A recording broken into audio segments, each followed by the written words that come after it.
Hey everybody, Jake here from Bearded Gear, and it is full review time. I'm going to take a sip of water. Sorry, my voice is getting a little hoarse. I've been shooting a lot of videos. This is the Spyderco Subvert Black Snow Customs design, but with a twist. This one has been modified by my friends over at Rivers Edge Cutlery.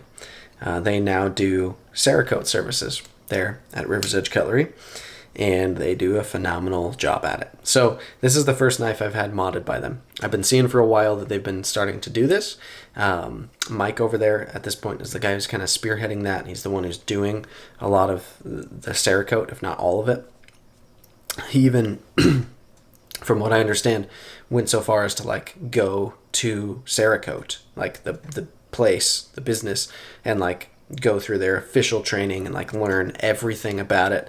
And he's like fully taken the dive into it, and he's doing an incredible job with it. So when I contacted them about doing this, it was really cool. It was basically like, I want my Subvert to not be bright orange anymore, and I want it to actually look cool and have a vibe that I dig. Not that I hated this knife in orange, but it just wasn't what I wanted it to be.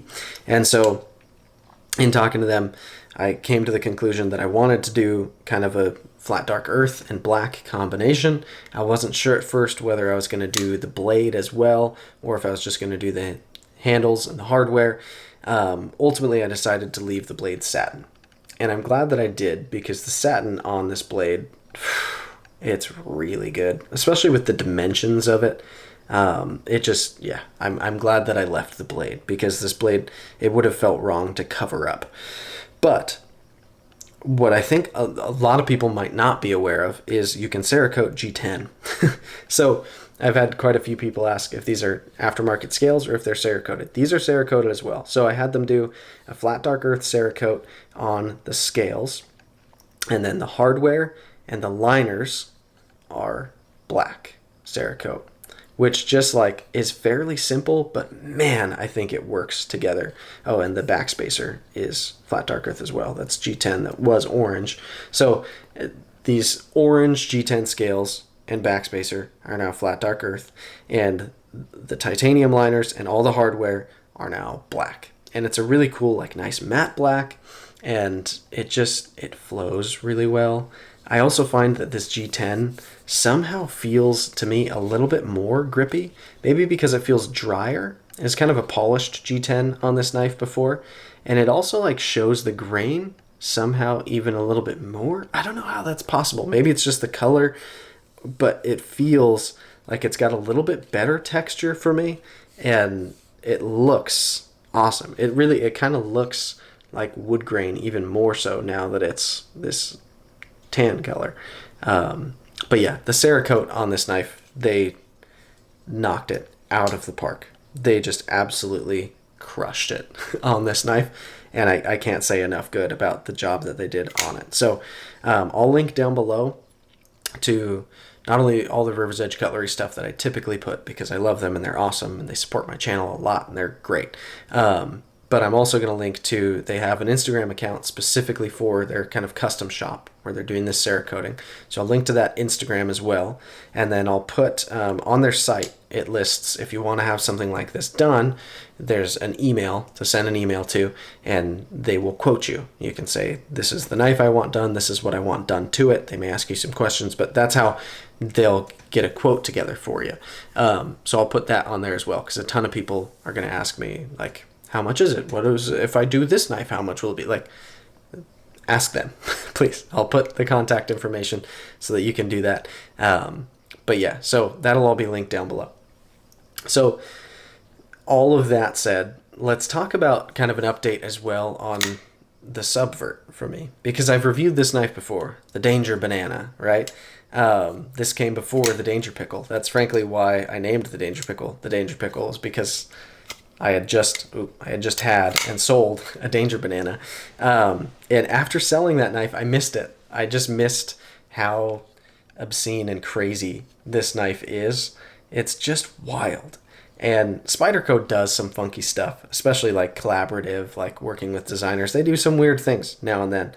And this knife isn't like crazy weird, but I think mostly because of its proportions. It feels especially kind of crazy. This is a Black Snow Customs design. This knife is literally the same profile, basically, from what I understand, as his customs of this knife. And I've followed him on Instagram for a while. He does crazy builds of these from a custom standpoint. Yeah, just gnarly builds with crazy full dress stuff and wild looking stuff. But from Spyderco, it's a Taichung model with thick titanium liners, real thick, 2Cs at the end of this thick. This knife could probably, you could take the scales off it and just run it as a slim little frame lock. But it's an S30V blade, which, would I love it if it was a better steel? Yeah, sure, but S30V is fine. It doesn't get me excited, but the blade does get me excited in terms of what the blade actually is profiled like and looks like. It's just a crazy tall, full flat grind, right? And then you've got some recurve down here, recurve here, the ton of belly up here, and then the tip way up here. Like, it just, the flow of it, it's so like machete-like. I don't know, it's a wild knife. And it gets me excited. But it comes with some, like, I don't know, what's the word I'm looking for? You have to make some concessions for how wild this is. It is dummy thick, especially back here. Like, it's just, you look at the butt end of this knife, it is so thick. The G10 scales are thick, the liners are thick, the backspacer is thick. It's so thick, and it feels enormous in pocket, and it feels pretty heavy in pocket. Like, everything about this knife feels large and heavy and just kind of cumbersome to carry. In any pair of pants or shorts or whatever I've carried this in, it is one of the most noticeable knives that I ever put in my pocket. It feels like you're carrying a banana. And so make all the, is that a banana in your pocket jokes that you want. I agree. I think they're hilarious. This knife carries like a banana. And so it's huge. Like, comically so. This is the biggest knife that I own, for sure. In overall length, in thickness, it might not be the heaviest or like the thickest blade stock, but like overall just proportions of this knife, as folders go, it is massive.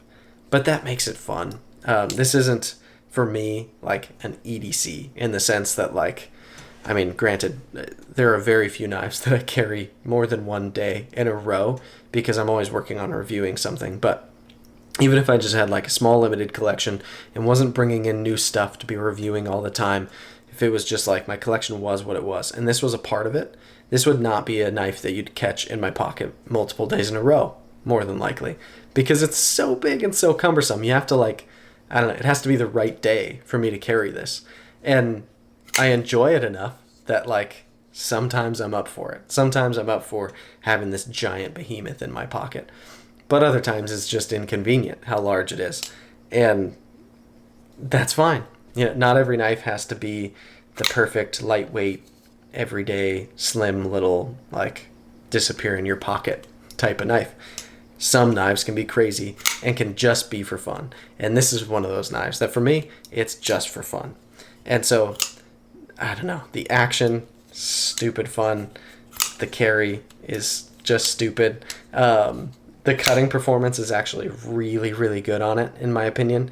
This belly, I find I can almost use like a Warncliffe. Like, I can just stick the belly into tape and stuff and open boxes with it. This is overkill for opening boxes for sure, but it's a lot of fun to cut with, a lot of fun to use. I have, like, on our porch, there's this tree that's like constantly overgrowing onto the porch, and I'm always like hacking at it. And I've used this for it. It's perfect. It feels like I'm in the jungle with a machete and I'm hacking at vines, and I love it for stuff like that. This knife feels like it's meant to chop and hack and slash, and it's just cool in that way.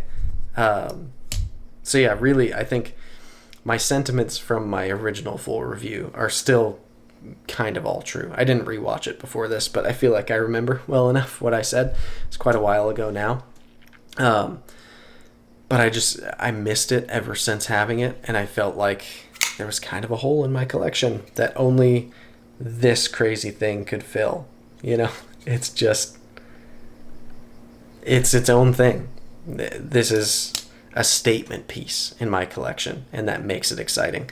And the fact that I had it Cerakoted and that Rivers Edge Cutlery did such a phenomenal job on it makes it for sure just like even more so a staple in my collection. This thing looks incredible the way it came out, and it feels unique and like it's mine, and it just makes me really, really happy. So I guess that's it. I guess that's my updated full review on the Spyderco Danger Banana, aka the Subvert. Yeah, this thing it's awesome. It's epic. So again, Rivers Edge Cutlery will be linked down below in a number of ways. There's going to be a bunch of stuff for them down there.